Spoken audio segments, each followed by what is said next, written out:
Good evening, everyone. My name is Joshua Allen, and I have a question for you. How many of you have ever been to a concert before? As I assume, many of us have been to concerts before. Recently, I purchased a ticket to a concert, and I paid $200 just for one ticket. It made me wonder, why are concert tickets so expensive nowadays? So I did a little research and found out major contributing factors to why concert tickets are so expensive. In my research, I found that in 2005, the average cost of a ticket was $41.82. By 2010, it had only risen 13% to $49.74. But as we look into 2011, we see that these prices have tremendously skyrocketed. We see that the most expensive concerts start at $260 to $360. Some of the top artists that have these concerts are Katy Perry, Paul McCartney, Rush, Lady Antebellum, Sade, and also Celine Dion. Now, we wonder why such an increase on ticket prices. Well, we have three major reasons to why these tickets have increased. We have consumer influence, we have owner influence, and we also have the artist's influence as well. The first contributing factor is the influence of the consumer. That's you and I, the people that listen to the music and go to these concerts.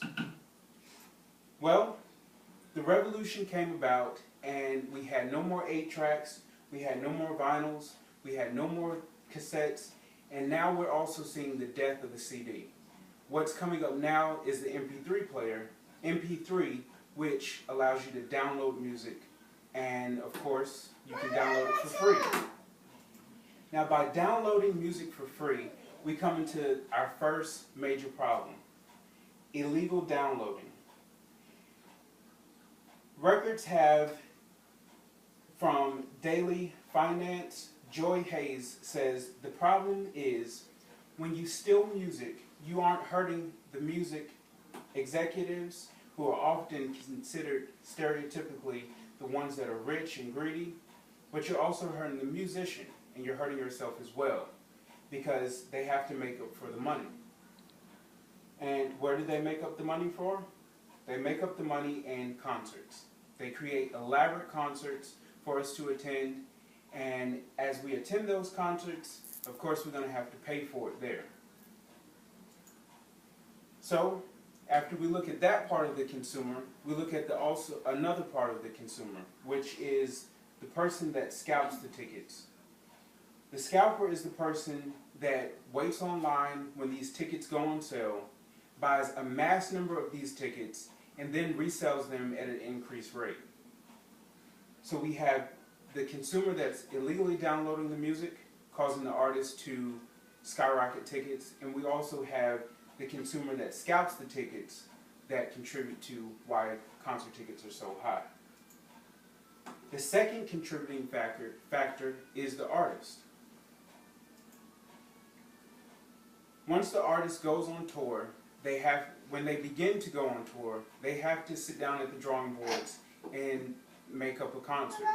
They create a need for crew, props, promotion, and that's very expensive. How expensive? Well, it can be ridiculously expensive. U2 went on tour, and they called it the 360 tour, and guess what? They spent over $750,000 per day. That's not considering the days that they were not playing, just on their equipment. Okay?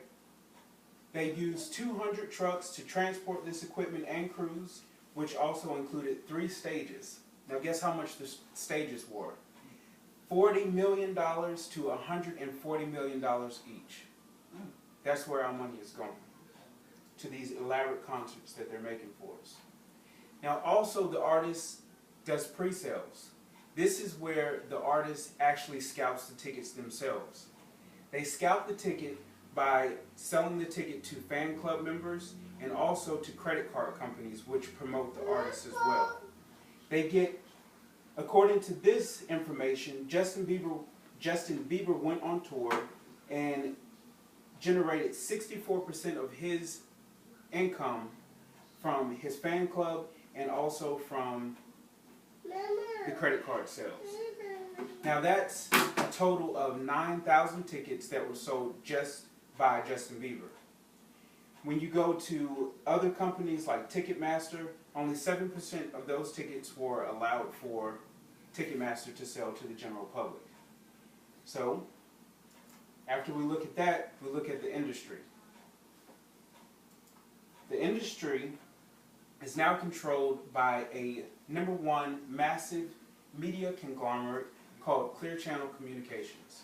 They're in charge of all the radio stations, promotion, and also the venues that have these concerts. These concerts are considered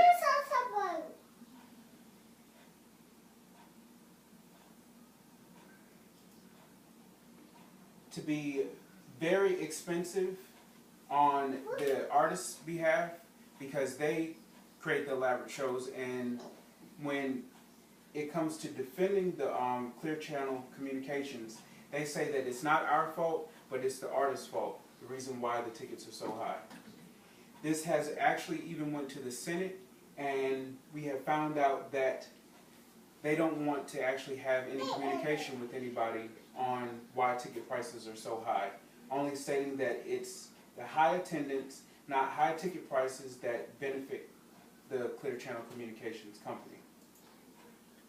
So now we have the reasons to why concert tickets are so high. We see that consumers, owners, and the artists all have a relationship that drives up the price. The only thing that we can do is, as consumers, stop illegally purchasing music, and the artist is going to have to bring their shows to a better audience that is not paying so much money. That concludes my speech on why tickets are so high.